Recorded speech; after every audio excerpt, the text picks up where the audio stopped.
Hi friends, ಎಲ್ರಿಗೂ ನಮಸ್ತೆ. Welcome back to our channel. ಇವತ್ತಿನ ಸ್ಪೆಷಲ್ ರೆಸಿಪಿ, ಎಲ್ಲರ ಫೇವ್ರೆಟ್ ರೆಸಿಪಿ ಎಗ್ ನೂಡಲ್ಸನ್ನು ನಾನು ಮಾಡ್ತಾಯಿದ್ದೀನಿ.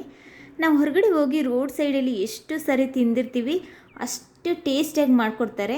ಬಟ್ ಅಲ್ಲಿ ಏನಂದರೆ ಕ್ಲೀನಾಗಿ ಮಾಡಲ್ಲ ಕಣ್ರಿ. ನಾವು ಮನೆಯಲ್ಲಿ ಮಾಡ್ಕೊಳ್ಳೋಷ್ಟು ಕ್ಲೀನಾಗಿ ಅಲ್ಲಿ ಮಾಡಿಕೊಡಲ್ಲ. ಇದು ಹೆಲ್ದಿ ಕೂಡ ಅಲ್ಲ. ಅದರಿಂದ ನಾವು ಮನೆಯಲ್ಲಿ ಹೆಲ್ದಿಯಾಗಿ ಕ್ವಿಕ್ಕಾಗಿ ಅದೇ ಟೇಸ್ಟಲ್ಲಿ ಯಾವ ರೀತಿ ಮಾಡ್ಕೊಳ್ಬೋದು ಎಂಬುದನ್ನು ನೋಡೋಣ ಬನ್ನಿ. ನಾನು ನೀರನ್ನು ಬಿಸಿ ಆಗಲಿಕ್ಕೆ ಇಟ್ಟಿದ್ದೆ. ನೀರು ಬಿಸಿ ಆಗಿದೆ. ಈಗ ನೂಡಲ್ಸನ್ನು ಈ ನೀರೊಳಗೆ ಹಾಕ್ಕೊತಾ ಇದ್ದೀನಿ. ಇದಾದಮೇಲೆ 1 ಟೇಬಲ್ ಸ್ಪೂನ್ ಆಗುವಷ್ಟು ಆಯಿಲನ್ನು ಹಾಕ್ಕೊತಾ ಇದ್ದೀನಿ. ಹಾಗೆ ರುಚಿಗೆ ತಕ್ಕಷ್ಟು ಉಪ್ಪನ್ನು ಸೇರಿಸ್ಕೊಂಬಿಟ್ಟು ಚೆನ್ನಾಗಿ ಮಿಕ್ಸ್ ಮಾಡಿ ಬಿಡಬೇಕು. ನೂಡಲ್ಸ್ ಒಂದಕ್ಕೊಂದು ಅಂಟ್ಕೋಬಾರ್ದು. ಆ ರೀತಿ ಮಿಕ್ಸ್ ಮಾಡಿ ಬಿಟ್ಬಿಟ್ಟು ಒಂದು 5 ನಿಮಿಷ ಚೆನ್ನಾಗಿ ಬೇಯಿಸ್ಕೊಬೇಕಾಗುತ್ತೆ.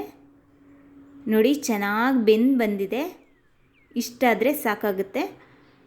ನಾನು ಒಂದು ತೂತ್ ಪಾತ್ರೆನೇ ಇಟ್ಕೊಂಡಿದ್ದೀನಿ. ಇದಕ್ಕೆ ನಾನು ಇದನ್ನು ಬಸ್ಕೊತಾ ಇದ್ದೀನಿ. ಈ ರೀತಿ ಬಸ್ಬಿಟ್ಟು ತಣ್ಣಗಾಗೋ ತನಕ ಹಾಗೆ ಬಿಡಬೇಕು. ನಾನು ಎಗ್ ನೂಡಲ್ಸ್ ಮಾಡ್ತಾ ಇದ್ದೀನಲ್ವ, ಅದರಿಂದಾಗಿ ಒಂದು ಬೌಲ್ ತೊಗೊಂಡಿದ್ದೀನಿ. 2 ಎಗ್ಗನ್ನು ಕ್ರ್ಯಾಕ್ ಮಾಡಿ ಹಾಕ್ಕೊತಾ ಇದ್ದೀನಿ.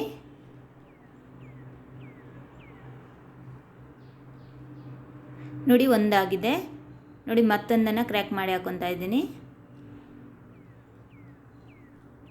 ಈಗ ಒಂದು ಸ್ಪೂನ್ನ ಸಹಾಯದಿಂದ ಚೆನ್ನಾಗಿ ಬೀಟ್ ಮಾಡ್ಕೊಬೇಕು. ಬಿಳಿ ಭಾಗ ಮತ್ತು ಹಳದಿ ಭಾಗ ಚೆನ್ನಾಗಿ ಹೊಂದ್ಕೊಳ್ಳೋಗೆ ಈ ರೀತಿ ಮಾಡ್ಕೊಬೇಕು. ನಾನು ಒಂದು ಪ್ಯಾನನ್ನು ಬಿಸಿ ಆಗಲಿಕ್ಕೆ ಇಟ್ಟಿದ್ದೆ. ಬಿಸಿಯಾಗಿದೆ. 1 ಟೇಬಲ್ ಸ್ಪೂನ್ ಆಗೋಷ್ಟು ಆಯಿಲನ್ನು ಹಾಕ್ಕೊಂಬಿಟ್ಟು ಈ ರೀತಿ ಸ್ಪ್ರೆಡ್ ಮಾಡಿ ಇಟ್ಕೊತಾ ಇದ್ದೀನಿ. ಈಗ ನಾನು ಬೀಟ್ ಮಾಡಿ ಇಟ್ಕೊಂಡಿದ್ನಲ್ಲ ಎಗ್ಗು, ಅದನ್ನು ಇಲ್ಲಿ ಹಾಕ್ಕೊತಾ ಇದ್ದೀನಿ. ಇದು ಹಾಕ್ಕೊಂಡಾದ್ಮೇಲೆ ಸ್ವಲ್ಪ ಉಪ್ಪನ್ನು ಸೇರಿಸ್ಕೊತಾ ಇದ್ದೀನಿ. ಉಪ್ಪನ್ನು ಸೇರಿಸ್ಕೊಂಬಿಟ್ಟು ಐ ಫ್ಲೇಮಲ್ಲಿ ಈ ರೀತಿ ಫ್ರೈ ಮಾಡ್ಕೊಬೇಕು. ಈ ರೀತಿ ಮಾಡೋದ್ರಿಂದ ನಾವು ನೂಡಲ್ಸ್ ತಿನ್ನಬೇಕಾದ್ರೆ ಎಗ್ಗಿನ ದೊಡ್ಡ ದೊಡ್ಡ ಪೀಸ್ಗಳು ನಮಗೆ ಸಿಗುತ್ತೆ. ಆವಾಗ ತಿನ್ನಲಿಕ್ಕೆ ಚೆನ್ನಾಗಿ ಅನಿಸುತ್ತೆ. ಅದರಿಂದ ಈ ರೀತಿ ಮಾಡ್ಕೊತಾ ಇದ್ದೀನಿ ನಾನು. ನೋಡಿ, ಚೆನ್ನಾಗಿ ಫ್ರೈ ಆಗಿ ಬಂದಿದೆ. ಇಷ್ಟಾದರೆ ಸಾಕು. ನೋಡಿ, ನಾನು ಅಗಲವಾದ ಒಂದು ಕಡಾಯಿನ ಇಟ್ಕೊಂಡಿದ್ದೀನಿ. ಇದಕ್ಕೆ 2 ಟೇಬಲ್ ಸ್ಪೂನ್ ಆಗುವಷ್ಟು ಆಯಿಲನ್ನು ಹಾಕ್ಕೊಂಡಿದ್ದೀನಿ. ಈಗ ಚಿಕ್ಕದಾಗಿ ಕಟ್ ಮಾಡಿಟ್ಕೊಂಡಿರುವಂಥ ಬೆಳ್ಳುಳ್ಳಿ ಪೀಸ್ಗಳನ್ನ ಹಾಕ್ಕೊತಾ ಇದ್ದೀನಿ. ಇದನ್ನು ಸ್ವಲ್ಪ ಫ್ರೈ ಮಾಡ್ಕೊಬೇಕು. ಹಾಗೆ ಶುಂಠಿ ಪೀಸ್ಗಳನ್ನ ಹಾಕ್ಕೊತಾ ಇದ್ದೀನಿ.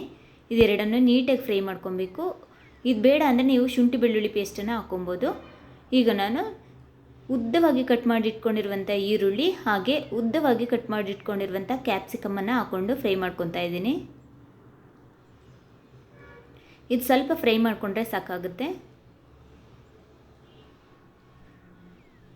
ಈಗ ನಾನು ಉದ್ದವಾಗಿ ಕಟ್ ಮಾಡಿ ಇಟ್ಕೊಂಡಿರುವಂಥ ಕ್ಯಾರೆಟು ಹಾಗೆ ಉದ್ದವಾಗಿ ಕಟ್ ಮಾಡಿ ಇಟ್ಕೊಂಡಿರುವಂಥ ಕ್ಯಾಬೇಜನ್ನು ಹಾಕ್ಕೊತಾ ಇದ್ದೀನಿ.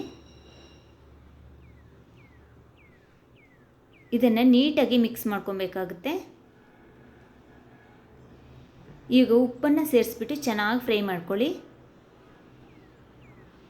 ನೋಡಿ, ಚೆನ್ನಾಗಿ ಫ್ರೈ ಆಗಿ ಬಂದಿದೆ. ನಾನು ಎಗ್ಗನ್ನು ಫ್ರೈ ಮಾಡಿ ಇಟ್ಕೊಂಡಿದ್ನಲ್ಲ, ಅದನ್ನು ಇಲ್ಲಿ ಸೇರಿಸ್ಕೊತಾ ಇದ್ದೀನಿ. ಇದನ್ನು ಕೂಡ ಚೆನ್ನಾಗಿ ಮಿಕ್ಸ್ ಮಾಡ್ಕೊಬೇಕಾಗುತ್ತೆ.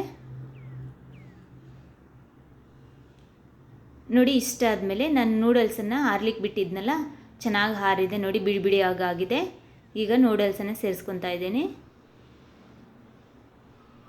ನೂಡಲ್ಸನ್ನು ಸೇರಿಸ್ಕೊಂಡಾದ್ಮೇಲೆ ಚೆನ್ನಾಗಿ ಮಿಕ್ಸ್ ಮಾಡ್ಕೊಬೇಕಾಗುತ್ತೆ.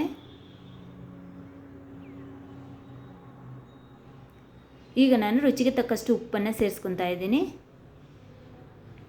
ಅರ್ಧ ಟೀ ಸ್ಪೂನ್ ಆಗೋಷ್ಟು ಗರಂ ಮಸಾಲನ ಸೇರಿಸ್ಕೊತಾ ಇದ್ದೀನಿ. ಹಾಗೆ 1 ಟೀ ಸ್ಪೂನ್ ಆಗೋಷ್ಟು ಸೋಯಾ ಸಾಸನ್ನು ಹಾಕ್ಕೊತಾ ಇದ್ದೀನಿ. ಹಾಗೆ 1 ಟೀ ಸ್ಪೂನು ಚಿಲ್ಲಿ ಸಾಸನ್ನು ಹಾಕ್ಕೊತಾ ಇದ್ದೀನಿ. ಹಾಗೆ 1 ಟೀ ಸ್ಪೂನು ಗ್ರೀನ್ ಚಿಲ್ಲಿ ಸಾಸನ್ನು ಹಾಕ್ಕೊತಾ ಇದ್ದೀನಿ. ಹಾಗೆ 1 ಟೀ ಸ್ಪೂನು ವಿನಿಗರನ್ನು ಹಾಕ್ಕೊತಾ ಇದ್ದೀನಿ. ಇಷ್ಟಾದಮೇಲೆ ಚೆನ್ನಾಗಿ ಮಿಕ್ಸ್ ಮಾಡ್ಕೊಬೇಕಾಗುತ್ತೆ. ನೋಡಿ, ಈ ರೀತಿ 2 ಸ್ಪೂನ್ ತೊಗೊಂಬಿಟ್ಟು ನೀಟಾಗಿ ಮಿಕ್ಸ್ ಮಾಡ್ಕೊಳ್ಳಿ. ನೂಡಲ್ಸ್ ಉದ್ದ ಇರೋದ್ರಿಂದ ಒಂದೇ ಸ್ಪೂನಲ್ಲಿ ಆಗೋಲ್ಲ. ಈ ರೀತಿ ನೀಟಾಗಿ ಮಿಕ್ಸ್ ಮಾಡ್ಕೊಬೇಕಾಗುತ್ತೆ. ಇದಾದಮೇಲೆ ನಾನು ಕೊತ್ತಂಬರಿ ಸೊಪ್ಪನ್ನು ಹಾಕ್ಕೊತಾ ಇದ್ದೀನಿ, ಕಟ್ ಮಾಡಿರೋದು. ನೀವು ಸ್ಪ್ರಿಂಗ್ ಆನಿಯನ್ ಇದ್ದರೆ ಹಾಕ್ಕೊಳ್ಳಿ. ಇಷ್ಟ ಆದಮೇಲೆ ಸ್ಟವನ್ನು ಆಫ್ ಮಾಡ್ಕೊತಾ ಇದ್ದೀನಿ. ನೋಡಿ ಫ್ರೆಂಡ್ಸ್, ಬಿಸಿ ಬಿಸಿಯಾದಂಥ ಟೇಸ್ಟಿಯಾದಂಥ ಘಮ ಅಂತಿರುವಂಥ ಎಗ್ ನೂಡಲ್ಸ್ ರೆಡಿಯಾಗಿದೆ. ಇದನ್ನು ಪ್ಲೇಟ್ಗೆ ಹಾಕಿ ಕೊಟ್ಬಿಟ್ರಂತೂ ಬೇಗನೆ ಪ್ಲೇಟ್ ಖಾಲಿ ಆಗುತ್ತೆ. ನೀವು ಕೂಡ ಮನೆಯಲ್ಲಿ ಟ್ರೈ ಮಾಡಿ ಹೇಗೆ ಬಂತು ಅಂತ ನನಗೆ ಕಮೆಂಟ್ಸ್ ಮಾಡಿ ಹೇಳಿ. ನೀವೇನಾದರೂ ನಮ್ಮ ಚಾನಲ್ಗೆ ಹೊಸಬರಾಗಿದ್ದರೆ ಪ್ಲೀಸ್ ಸಬ್ಸ್ಕ್ರೈಬ್ ಮಾಡಿ. Thank you for watching.